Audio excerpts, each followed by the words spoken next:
उत्तर प्रदेश अधीनस्थ सेवा चयन आयोग में जो इस समय वैकेंसी ऑनगोइंग है जो कि है आपके यूपी पीईटी 2026, इसका ऑनलाइन फॉर्म जो कि इस समय ऑनगोइंग है और जिसके लिए लास्ट डेट है 1/9/2026।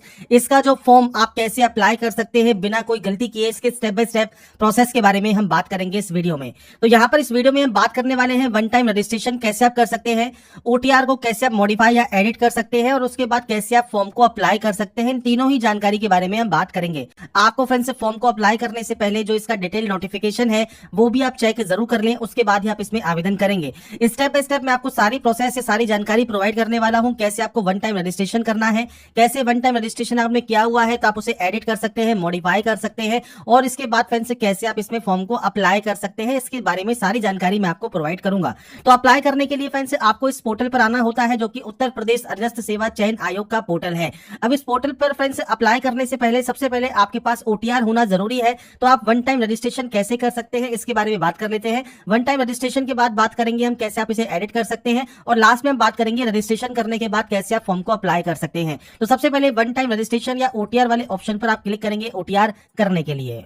तो यहाँ पर फ्रेंड्स देखिए जो वन टाइम रजिस्ट्रेशन ओटीआर है इसका ये ऑफिशियल पोर्टल है। तो पहला ही ऑप्शन आता है do you have a PET 2025 registration number. तो आपके पास रजिस्ट्रेशन नंबर पीईटी 2025 का है या नहीं है। अगर आपके पास यहाँ पर है पीईटी 2025 का रजिस्ट्रेशन नंबर आप यस कर सकते हैं और पीईटी रजिस्ट्रेशन नंबर आप यहाँ पर एंटर करके गेट ओटीपी करेंगे। तो आपका जो पीईटी 2025 का फ्रेंड्स जो रजिस्ट्रेशन मोबाइल नंबर है उस पर एक ओटीपी आएगा, वो ओटीपी आपको वेरीफाई करना होगा। अभी देखिए मेरे पास पीईटी 2025 का कोई रजिस्ट्रेशन नंबर नहीं है, मैं आपको सिर्फ यहाँ बताऊंगा कैसे आप फ्रेश यहाँ पर जो है फॉर्म को या ओटीआर कर सकते हैं। बाकी डिटेल सेम रहेगी। जब आप वहां पर जो है नेक्स्ट स्टेप पर क्लिक करेंगे ओटीपी जनरेट करने के बाद, इसके बाद सारी जानकारी आपको यहाँ पर देखिए ऑटोमेटिक जो है देखने को मिल जाएगी। अब मैनुअली हमको यहाँ पर फिल करना होगा जब हमारे पास पीईटी का रजिस्ट्रेशन नंबर नहीं है उस कंडीशन में। सबसे पहले है आपका मोबाइल नंबर, 10 कैरेक्टर का मोबाइल नंबर दीजिए। क्लिक है टू वेरीफाई मोबाइल पर क्लिक कीजिए। आपके मोबाइल पर एक ओटीपी आएगा, वो ओटीपी आपको वेरीफाई करना होगा। ऐसे ही मेल आईडी यहाँ पर आप एंटर कीजिए, मेल आईडी को वेरीफाई कीजिए और ये भी ओटीपी के माध्यम से आपको वेरीफाई करना है। तो यहाँ पर फ्रेंड्स देखिए हमने एक ओटीपी यहाँ पर जो है मंगवा ली है। जैसे ही हमने ओटीपी यहाँ पर मंगवाई है वो ओटीपी फ्रेंड्स आपको यहाँ पर सिंपली टाइप करना है और ओटीपी यहाँ पर टाइप करने के बाद यहाँ पर एक ऑप्शन है वेरीफाई ओटीपी। आप इस ऑप्शन पर क्लिक करके ओटीपी को वेरीफाई कर लेंगे जिससे आपका मोबाइल नंबर वेरिफिकेशन कंप्लीट हो जाएगा। इसी तरह से फ्रेंड्स यहाँ पर देखिए ईमेल वेरिफिकेशन आपको करना है। तो ऐसे ही आपकी ईमेल एड्रेस पर एक ओटीपी सेंड कर दी जाएगी और जो ओटीपी आपकी आएगी वो ओटीपी आपको यहाँ पर डालना है और आपकी जो ओटीपी है वो आपको यहाँ से वेरीफाई कर लेनी है। तो mobile number and email address दोनों ही आपको यहाँ पर वेरीफाई करना जरूरी है। इसके बाद फ्रेंड्स यहाँ पर देखिए अब आपको फ्रेंड्स यहाँ पर कुछ बेसिक जानकारी फिल करनी है जिसमें सबसे पहले है कैंडिडेट की पर्सनल डिटेल्स। तो आपका पूरा नाम आप यहाँ पर एंटर करेंगे, उसे यहाँ पर कंफर्म करेंगे। इसके बाद आपको यहाँ पर देना है डेट ऑफ बर्थ। तो आपका जो भी डेट ऑफ बर्थ है, डेट, मंथ एंड ईयर, ये आप अपने अकॉर्डिंग यहाँ पर सेलेक्ट कर सकते हैं। और डेट ऑफ बर्थ सेलेक्ट करने के बाद यहाँ पर ऑप्शन रहेगा जेंडर का, आप जेंडर सेलेक्ट करेंगे। आपका फादर नेम, आपका मदर नेम आप एंटर करेंगे। यहाँ पर एक ऑप्शन है डोमिसाइल का। अब यहाँ पर फ्रेंड्स आपका डोमिसाइल अगर मान लीजिए आप अदर स्टेट कैंडिडेट है तो आप उस कंडीशन में आपका जो फ्रेंड्स स्टेट है वो आप सेलेक्ट कर सकते हैं। आपका होम डिस्ट्रिक्ट क्या है और आपकी कैटेगरी देखिए यहाँ पर केवल जनरल ही रहेगी क्योंकि अदर स्टेट कैंडिडेट को कोई रिजर्वेशन नहीं मिलता है। इसलिए यहाँ पर आपको जो कैटेगरी में ऑप्शन मिला है वो फ्रेंड्स केवल जनरल का मिला है। आप जनरल से फॉर्म को अप्लाई कर सकते हैं। पर मान लीजिए आप यहाँ पर निवासी है उत्तर प्रदेश के, आप उत्तर प्रदेश यहाँ पर सेलेक्ट करते हैं और उसके बाद फ्रेंड्स आप अपना होम डिस्ट्रिक्ट सेलेक्ट कर सकते हैं और यहाँ पर आप आपको कैटेगरी में देखिए general, OBC, SC, ST select करने का ऑप्शन मिल जाता है। क्योंकि अगर आप स्टेट के निवासी हैं यूपी के तो ही उस कंडीशन में आपको यहाँ पर आपकी कैटेगरी सेलेक्ट करने का ऑप्शन आपको मिलेगा। इसके बाद फ्रेंड्स यहाँ पर देखिए मैं आपको बताने वाला हूं कि यहाँ पर देखिए जो ओबीसी कैटेगरी है मैं आपको यहाँ पर सैंपल शो कर रहा हूं ओबीसी कैटेगरी से। इसके बाद आता है आपका बेसिक एकेडमिक। बेसिक एकेडमिक में सबसे पहले है हाई स्कूल। अब यहाँ पर फ्रेंड्स आपके देखिए बोर्ड के नेम की लिस्ट आपको मिल जाती है। आपका इनमें से जो भी बोर्ड है वो आप यहाँ से सेलेक्ट कर सकते हैं। अगर इनमें कोई बोर्ड नहीं है तो आप अदर बोर्ड सेलेक्ट करके मैनुअल एंट्री भी कर सकते हैं आपके बोर्ड की। तो ये आपके ऊपर डिपेंड करता है आपका कौन सा बोर्ड है। अगर सैंपल के तौर पर मैं आपको यहाँ पर जानकारी प्रोवाइड कर रहा हूँ, जैसे आप कोई भी बोर्ड यहाँ पर आपका जो है वो आप सेलेक्ट कर लेते हैं। इसके बाद यहाँ पर आपका ईयर ऑफ पासिंग रहेगा, आपके फ्रेंड्स हाई स्कूल का रोल नंबर रहेगा, आपका परसेंटेज सिस्टम है तो परसेंटेज, ग्रेड सिस्टम है तो ग्रेड सिस्टम सेलेक्ट करेंगे, आपके ऑब्टेन मार्क्स, टोटल मार्क्स और आपकी परसेंटेज आपको यहाँ पर जो है एंटर करनी होगी। इसके बाद आएगा एड्रेस डिटेल। अब आपको यहाँ पर देखिए नाम देना है, आपका नाम आप यहाँ पर दे सकते हैं। अब यहाँ पर कहा गया please type name of the candidate and आपका फ्रेंड जो केयर ऑफ है कैंडिडेट नेम के आगे आपको यहाँ पर केयर ऑफ लगाना है C/O और उसके बाद आपको केयर ऑफ का नाम लिख देना है। इसके बाद आपका हाउस नंबर या फ्लैट नंबर क्या है, स्ट्रीट का नंबर क्या है है, पोस्ट ऑफिस कौन सा है, आपका विलेज क्या है, या सिटी या कस्बा कौन सा है, स्टेट कौन सा है, डिस्ट्रिक्ट कौन सा है, पिन कोड क्या है, ये बेसिक ऑप्शन है आपके परमानेंट एड्रेस के। अब देखिए परमानेंट एड्रेस वो होता है जहां के आपके डॉक्यूमेंट्स है, और ये होता है कॉरेस्पॉन्डेंस जो कि आप प्रेजेंट में रहते हैं। तो अगर ये दोनों अलग अलग है तो आप अलग अलग एंट्री कर सकते हैं, अगर ये सेम है तो आपको सेम इसका ऑप्शन मिलेगा, ये ऑटोमेटिक यहाँ पर कॉपी हो जाएगा। इसके बाद आएगा additional document detail for OTR. तो यहाँ पर देखिए पैन कार्ड, ड्राइविंग लाइसेंस और वोटर आईडी, तीन ऑप्शन आपको दिए गए हैं। अगर आप पैन कार्ड सेलेक्ट करते हैं तो पैन कार्ड, ड्राइविंग लाइसेंस या वोटर आईडी, इनमें से कोई भी एक ऑप्शन को सेलेक्ट कर ले और उस आईडी का नंबर आपको देना है। जैसे मान लीजिए आपने पैन कार्ड सेलेक्ट किया है तो PAN card number, driving licence number, तो ये आपको यहाँ पर प्रोवाइड करना होगा। इसके बाद आएगा फोटोग्राफ एंड सिग्नेचर अपलोड करना। अब यहाँ पर देखिए फोटोग्राफ जो है वो फ्रेंड्स आपको अपलोड करनी है, और इसके लिए फ्रेंड्स आपको साइज वगैरह दिया गया है 50 से 100 KB, और सिग्नेचर का साइज दिया गया है 30 से 50 KB। अब सिग्नेचर कैसा होना चाहिए, तो सिग्नेचर के लिए देखिए आपको सैंपल दिया गया है uploading signature with full name. तो यहाँ पर फ्रेंड्स आपका देखिए सिग्नेचर है इंग्लिश में और हिंदी में, तो आपका पूरा नाम हिंदी में स्पष्ट एवं पठनीय हस्तलिपि में लिखकर आपके उसके ऊपर आपको हस्ताक्षर करना है। तो आपका पूरा नाम आप यहाँ पर हिंदी में लिखें स्पष्ट तौर पर, और उसके ऊपर आपको फ्रेंड्स यहाँ पर जो है सिग्नेचर करना है। तो ये फ्रेंड्स आपको यहाँ पर गाइडलाइन दी गई है आपकी सिग्नेचर की। तो कुछ इस तरह का सिग्नेचर आपका जो है यहाँ पर होना चाहिए, और आपको सैंपल भी दिया गया है। और फोटो आपकी लेटेस्ट होनी चाहिए, 6 महीने ज्यादा पुरानी फोटो आपकी ना हो, और साइज आपको यहाँ पर दिया ही गया है, जेपीजी फॉर्मेट में आपको ये अपलोड करना है। इसके बाद सिंपली ये आपको डिक्लेरेशन रहेगा, आपको डिक्लेयर करने के लिए यहाँ पर यस पर क्लिक करना है, और इसके बाद इस कैप्चा कोड को फिल करना है, और यहाँ पर एक ऑप्शन है सबमिट का, आप यहाँ से सबमिट कर देंगे और आपका जो ओटीआर का जो प्रोसेस है वो यहाँ पर कंप्लीट हो जाएगा। इसके बाद फ्रेंड्स आपका देखिए जो रजिस्ट्रेशन है वो आपका कंप्लीट हो जाएगा, सक्सेसफुल हो जाएगा, ओटीआर नंबर आपका जनरेट हो जाएगा, और आप चाहे तो प्रिंट स्लिप कर सकते हैं, प्रिंट ओटीआर फॉर्म कर सकते हैं, और आपका फ्रेंड्स यहाँ पर जो ओटीआर नंबर है वो आप नोट डाउन कर सकते हैं। इसी ओटीआर नंबर के माध्यम से आपको जो फ्यूचर में जितने भी फॉर्म आपको अप्लाई करने हैं वो सब आपको अप्लाई करने होंगे। इसके बाद फ्रेंड्स आप बैक टू होम यहाँ पर जा सकते हैं।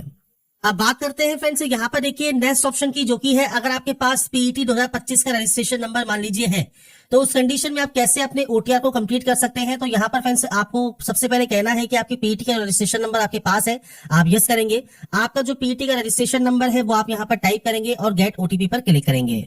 इसके बाद फ्रेंड्स रहेगा मोबाइल नंबर वेरिफिकेशन का ऑप्शन। तो आपके फ्रेंड्स रजिस्टर मोबाइल नंबर पर एक ओटीपी आएगी, वो ओटीपी फ्रेंड्स आपको यहाँ पर सिंपली टाइप करना है, और टाइप करने के बाद वेरीफाई ओटीपी कर लेना है। इसके बाद फ्रेंड्स आपका देखिए जो फ्रेंड्स फॉर्म का पेज है वो आपके सामने यहाँ पर ओपन हो जाएगा, और जो एडिशनल डॉक्यूमेंट्स है वो आपको यहाँ पर प्रोवाइड करना है, और इसके अलावा आपका फोटोग्राफ एंड सिग्नेचर आपको यहाँ पर अपलोड करना है, और बाकी जानकारी आपको पहले से ही फिलअप रहती है 2025 के पीईटी के अकॉर्डिंग। तो आप अपने अकॉर्डिंग यहाँ पर जो जानकारी है वो चेक कर सकते हैं। इसके बाद सिंपली आपको यहाँ पर डिक्लेयर करना है, कैप्चा कोड को फिल करना है, और सबमिट आपको यहाँ से डाटा को कर देना है। तो यहाँ पर फ्रेंड्स देखिए जो आपका रजिस्ट्रेशन है वो यहाँ पर ओटीआर का वो सक्सेसफुल हो जाता है, और यहाँ पर आपका जो ओटीआर नंबर है वो भी आपको यहाँ पर देखने को मिल जाता है। साथ में फ्रेंड्स कैंडिडेट का नाम, father name, date of birth, photograph and signature सब आपको यहाँ पर देखने को मिल जाएगा। तो इस ओटीआर नंबर को आप नोट डाउन कर सकते हैं। साथ में यहाँ पर प्रिंट स्लिप का ऑप्शन है या प्रिंट ओटीआर फॉर्म का ऑप्शन है, तो आप यहाँ से प्रिंट स्लिप भी ले सकते हैं या प्रिंट ओटीआर फॉर्म आप यहाँ से कर सकते हैं, और आपकी जो प्रोसेस है वो यहाँ पर कंप्लीट हो जाती है। अब यहाँ पर फ्रेंड्स देखिए जो मैंने आपको दोनों प्रोसेस बता दी है, कैसे आप न्यू कैंडिडेट है तो भी आप रजिस्ट्रेशन कर सकते हैं, अगर आप 2025 के माध्यम से कर रहे हैं तो आपको क्या क्या जानकारी फिल करनी होगी वो दोनों ही जानकारी मैंने आपको प्रोवाइड कर दी है। अब यहाँ पर देखिए होम पेज पर एक ऑप्शन है मॉडिफाई ओटीआर का, हम इस ऑप्शन पर क्लिक करते हैं। अब यहाँ पर हम ट्राई करते हैं कि इसमें आपका जो आपका एडिट है ओटीआर में हो सकता है नहीं हो सकता है। सबसे पहले अपने मोबाइल नंबर या ओटीआर नंबर इन दोनों में से कोई भी एक ऑप्शन को सेलेक्ट कर ले, और अपना जो भी मोबाइल नंबर है वो आप यहाँ पर एंटर करें, ओटीपी पर क्लिक करें, ओटीपी आएगी वो आप डाल सकते हैं, या अपने ओटीआर नंबर के साथ आप यहाँ पर लॉगिन कर सकते हैं। तो एक बार यहाँ पर ओटीपी डालने के बाद आप लॉगिन कर दीजिए। इसके बाद फ्रेंड्स आप अपने पोर्टल पर लॉगिन होते हैं, जो कि है one time registration means OTR modification form. अब यहाँ पर फ्रेंड्स आपसे नीचे पूछता है कि आप चाहते हैं अपने ओटीआर में एडिट करना, तो आपको यहाँ पर जो है ऑप्शन मिलता है ईमेल एड्रेस पे आपको एडिट करना है, कैंडिडेट की जो पर्सनल डिटेल्स है उसमें आपको एडिट करना है, बेसिक एकेडमिक डिटेल्स में आपको एडिट करना है, एड्रेस डिटेल में आपको एडिट करना है, एडिशनल डॉक्यूमेंट डिटेल में आपको एडिट करना है, और फोटोग्राफ एंड सिग्नेचर में आपको एडिट करना है। तो यही ऑप्शंस आपको यहाँ पर मिलते हैं एडिट करने के लिए। तो अगर आप इनमें से कोई भी एडिट करना चाहे, जैसे मेल एड्रेस एडिट करना चाहे, पर्सनल डिटेल्स एडिट करना चाहे, बेसिक एकेडमिक डिटेल्स एडिट करना चाहे, तो आप इनमें से किसी भी ऑप्शन में जो अपना एडिट है वो आप कर सकते हैं। बस आपको यहाँ पर जो ऑप्शन है मोबाइल नंबर का वो नहीं मिलता है, क्योंकि जब आप लॉगिन करते हैं तो मोबाइल नंबर पर ही ओटीपी आती है, तो उसी के माध्यम से आप यहाँ पर लॉगिन कर पाते हैं। तो मोबाइल नंबर को छोड़कर बाकी आपको सभी ऑप्शंस को एडिट करने का ऑप्शन मिल जाता है। आप जैसे किसी भी ऑप्शन पर टिक कर दें। अब जैसे फ्रेंड्स हमने यहाँ पर देखिए ऑप्शन को सेलेक्ट किया मेल आईडी के पर, तो यहाँ पर हमारी मेल आईडी आ गई। हम अब यहाँ पर मेल आईडी को एडिट कर सकते हैं, और उसके बाद यहाँ से वेरीफाई कर सकते हैं। इस कैप्चा कोड को एंटर करने के बाद सबमिट करेंगे तो आपका जो मेल एड्रेस है वो यहाँ पर जो है कंप्लीट तरीके से एडिट हो जाएगा। और यहाँ फ्रेंड्स अगर आप कोई और ऑप्शन भी एडिट करना चाहें, फोटोग्राफ सिग्नेचर एडिट करना चाहें, तो वो भी आप यहाँ पर कर सकते हैं। तो one time registration OTR modification कैसे कर सकते हैं वो जानकारी भी मैंने आपको यहाँ पर प्रोवाइड कर दी है। तो यहाँ पर फ्रेंड्स देखिए, जो ओटीआर है जब आपका यहाँ पर कंप्लीट हो जाता है, जब ओटीआर आपका यहाँ पर कंप्लीट हो जाएगा, ओटीआर नंबर आपका जनरेट हो जाएगा, इसके बाद अपने मोबाइल नंबर या ओटीआर के माध्यम से आप यहाँ पर सिंपली लॉगिन कर सकते हैं। आपको ओटीपी यहाँ पर वेरीफाई करनी होगी और लॉगिन आपको यहाँ पर कर लेना होगा। लॉगिन करने के बाद फ्रेंड्स अब आपका यहाँ पर देखिए जो प्रोसेस है वो यहाँ पर स्टार्ट हो जाता है, और जहां पर फ्रेंड्स आपकी डिटेल्स आपको ऑटोमेटिक शो हो जाएंगी। अब हाई स्कूल की जानकारी तो यहाँ पर आपकी पहले से ही फिलअप है, जो क्योंकि आपने फ्रेंड्स ओटीआर में फिल की होगी। आप इंटरमीडिएट पास आउट है, आप इस ऑप्शन पर टिक करेंगे। इसके बाद सिंपली आपका जो भी ईयर ऑफ पासिंग है वो आप यहाँ से सेलेक्ट कर सकते हैं। आपका रोल नंबर क्या है, सेम परसेंटेज सिस्टम है, ग्रेड सिस्टम है, वो आपको सेलेक्ट करना होगा। आपका बोर्ड कौन सा है वो बोर्ड आप यहाँ से सेलेक्ट कर सकते हैं। इसके बाद आता है मैरिटल स्टेटस। अगर आप मैरिड कैंडिडेट है तो यस कर सकते हैं, और नहीं है तो आप सिंपली यहाँ पर नो करेंगे। इसके बाद ईडब्ल्यूएस का ऑप्शन अगर आपका एप्लीकेबल है तो आप यहाँ पर यस या नो कर सकते हैं। Uttar Pradesh government employ details आपसे पूछता है। एम्प्लॉय डिटेल अगर आपका है कि आप एम्प्लॉय है उत्तर प्रदेश गवर्नमेंट में तो आप सेलेक्ट कीजिए, नहीं तो आप इस ऑप्शन को सेलेक्ट करेंगे। इसके बाद डिपेंडेंट है freedom fighter from Uttar Pradesh, तो आप यस कर सकते हैं, और नहीं है तो आप यहाँ पर नो करेंगे। ऐसे ही एक्स सर्विसमैन का ऑप्शन है, आप एक्स सर्विसमैन है तो आप इस ऑप्शन को सेलेक्ट कर सकते हैं, नहीं है तो आप यहाँ पर नो पर क्लिक कर सकते हैं। इसके अलावा स्पोर्ट्स पर्सन है तो यस या नो कीजिए। आप पीएच कैटेगरी से बिलोंग करते हैं तो आप यस कर सकते हैं, नहीं तो आप यहाँ पर भी नो करेंगे। एज में अगर आपको छूट चाहिए तो क्यों चाहिए वो जानकारी आपको यहाँ पर बतानी होगी, नहीं तो आप यहाँ पर भी नो करेंगे। तो बेसिक ऑप्शन है जो कि आपको एंटर करना है। इसके बाद सिंपली डिक्लेयर करना है। डिक्लेयर करने के बाद इस कैप्चा कोड को फिल करना है और उसके बाद यहाँ से सबमिट कर देना है। इसके बाद फ्रेंड्स यहाँ पर देखिए जो नेक्स्ट ऑप्शन आपका आता है, ये आता है फ्रेंड्स यहाँ पर प्रिंट स्लिप का। तो आप यहाँ पर प्रिंट स्लिप कर सकते हैं और उसके बाद प्रोसीड कर सकते हैं। अब आपसे कहता है कि पंजीकरण संख्या प्राप्त होने के उपरांत अभ्यर्थी निर्धारित शुल्क का भुगतान अवश्य करें। अभ्यर्थी द्वारा निर्धारित शुल्क का सफलतापूर्वक भुगतान किए जाने के बाद आवेदन पत्र का प्रिंट आउट प्राप्त करने के उपरांत ही आवेदन की प्रक्रिया पूर्ण होगी। तो आपको यहाँ पर मिलता है ऑप्शन प्रोसीड फॉर पेमेंट का, आप इस ऑप्शन पर क्लिक करेंगे। इसके बाद फ्रेंड्स यहाँ पर देखिए आपको एक ऑप्शन मिलता है स्टेट बैंक ऑफ इंडिया का, आप इस एसबीआई ईपे वाले ऑप्शन को सेलेक्ट कर लेंगे। इसके बाद सिंपली यहाँ से डिक्लेयर करेंगे और प्रोसीड करेंगे फी डिपॉजिट करने के लिए। अब यहाँ पर फ्रेंड्स देखिए मल्टीपल ऑप्शन है, कार्ड का ऑप्शन है, आपके फ्रेंड से नेट बैंकिंग का ऑप्शन है, आपके फ्रेंड से यूपीआई का ऑप्शन भी है।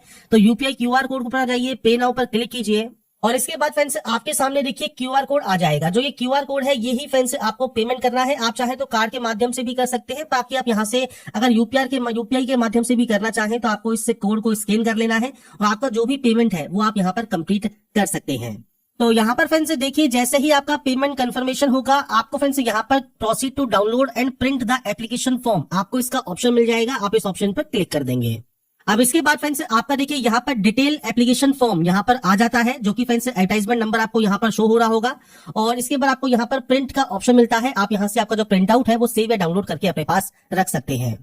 तो यहाँ पर फ्रेंड्स देखिए जो जानकारी है आपके यूपी पीईटी 2026 के फॉर्म को अप्लाई करने की, वो जानकारी मैंने आपको प्रोवाइड कर दी है। कैसे आप फॉर्म को अप्लाई कर सकते हैं, जिसमें हमने बात की थी वन टाइम रजिस्ट्रेशन कैसे आप कर सकते हैं, कैसे आप ओटीआर को मॉडिफाई कर सकते हैं, कैसे आप रजिस्ट्रेशन कर सकते हैं, और साथ में फ्रेंड्स आपका जो एप्लीकेशन फीस है वो आप कैसे पे करेंगे, और लास्ट में आपका डिटेल एप्लीकेशन फॉर्म कैसे आप प्रिंट आउट निकालेंगे। इन सभी डिटेल्स के बारे में मैंने आपको इस वीडियो में बताने की कोशिश की है। आपको स्टेप बाय स्टेप सारी जानकारी प्रोवाइड की है, तो बिना कोई गलती किए आप फॉर्म को अप्लाई जरूर कर लें। और इससे रिलेटेड जो भी गाइडलाइंस है, जो भी अपडेट्स हैं, वो आप इसकी ऑफिशियल वेबसाइट पर जाकर चेकआउट कर सकते हैं। साथ में ऑफिशियल नोटिफिकेशन भी आप रीड आउट जरूर कर लें, इंस्ट्रक्शंस को रीड आउट कर लें, उसके बाद ही आप इसमें आवेदन करें।